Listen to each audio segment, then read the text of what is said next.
Good evening friends. 69,000 शिक्षक भर्ती में एक बार फिर से आपका स्वागत है। और थर्ड काउंसलिंग लिस्ट की विज्ञप्ति सरकार ने उसमें डाटा जारी कर दिया है और सरकार ने ये कहा है कि 31 तारीख तक जो सबसे इम्पोर्टेंट चीज़ निकल के आ रही है।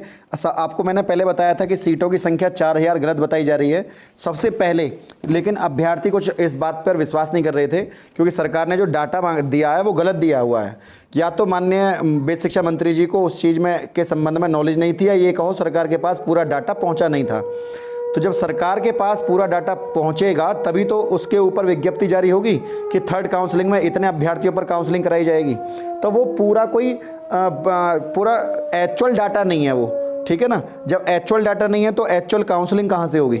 तो सरकार ने देखिए दोबारा डाटा जारी किया है। लिखा हुआ है 31/3/2021 को 2 बजे तक लिखा हुआ है, सचिव उत्तर प्रदेश बेसिक शिक्षा परिषद प्रयागराज जिला बेसिक शिक्षा अधिकारी परिषदीय प्राथमिक विद्यालयों में 69,000 सहायक अध्यापक भर्ती अध्यापक के रिक्त पदों पर चयन नियुक्ति के संबंध में, ठीक है ना। 30 तारीख को डाटा दिया गया है अपना।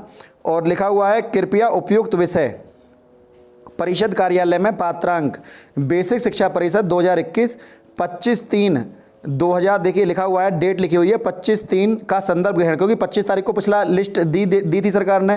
पहला डाटा जारी किया था कि आपको डाटा देना है। ये एक विज्ञप्ति जारी की गई है बेसिक शिक्षा कार्यालयों के लिए। अब बेसिक शिक्षा हर जिले में बेसिक शिक्षा कार्यालय होता है जो अपने यहाँ रिक्त सीटों का डाटा सरकार को देता है। अब ये बेसिक शिक्षा कार्यालय जो है ये डाटा नहीं भेज रहे वहाँ सरकार को। अगर ये सरकार को एक्चुअल डाटा भेज देंगे तो सरकार के पास डाटा पहुँचने के बाद सरकार काउंसलिंग कराएगी, ठीक है ना। लेकिन इस डाटा के इस समय आने का बड़ा एक महत्व है। महत्व ये है कि इम्पोर्टेंट बात यह था कि क्या सरकार चुनावों में लग गई है, तो क्या सरकार चुनाव आयोग से परमिशन लेके काउंसलिंग कराएगी।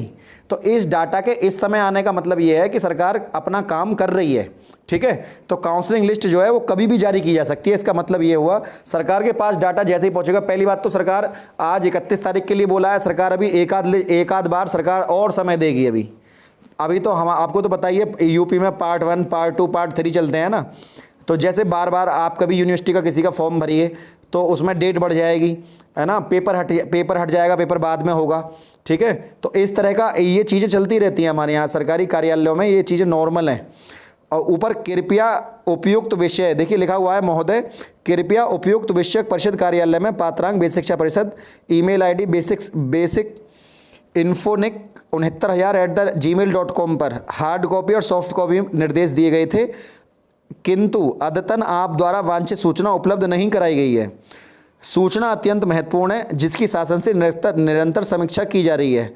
उक्त के संदर्भ में आपको निर्देशित किया जाता है कि परिषद में पत्र दिनांक 25/3/2021 के साथ संलग्न प्रारूप को वांछित सूचना दिए गए निर्देश में कम से कम दिनांक 31/3/2021 तक 2 बजे तक ईमेल पर हार्ड कॉपी और सॉफ्ट कॉपी एक्सेल सीट पर उपलब्ध कराने का सुनिश्चित करें।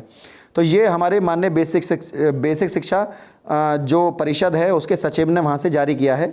तो ये बहुत इम्पोर्टेंट चीज़ है इसका आना। देखिए सरकार कम से कम डाटा इकट्ठा तो कर रही है, लेकिन सबसे बड़ी बात है क्या सरकार पूरी सीटों पर काउंसलिंग कराएगी।